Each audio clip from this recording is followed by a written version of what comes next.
Hello bachcho, let's read the question. The question says statement 1, we can add an electrode potential in order to get an electrode potential or net reaction. Second है electrode potential is an intensive property.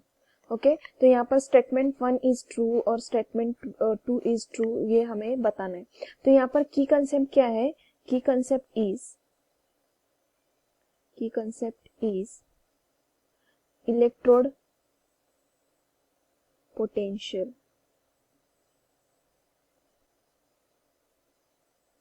in order to get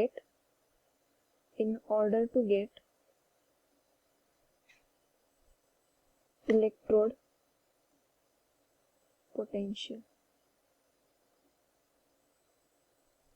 okay ठीक है, तो ये वाला हमारा statement की concept है. तो हमें पता है जैसे कि delta G is equal to minus n F E और E nought zero is equal to delta G upon minus n F.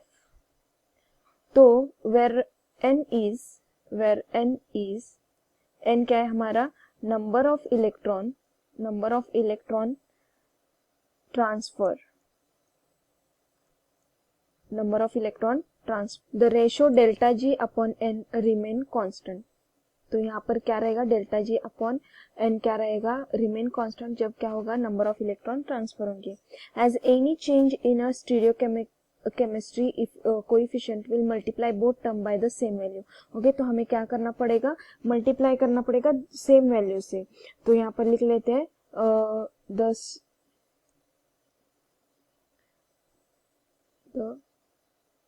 stoichiometric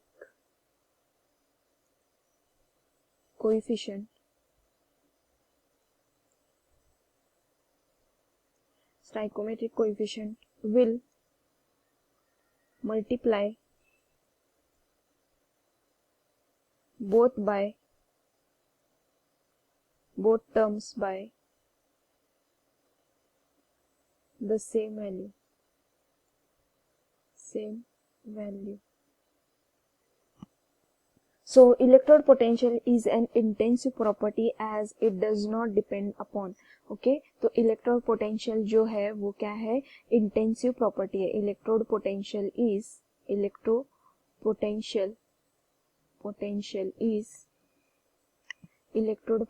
is intensive as it does not depend upon. Okay, so dimension of system under study, thus assertion is correct and reason is incorrect. तो यहाँ पर assertion जो है वो correct है और जो reason दिया गया है वो इनकरेक्ट है.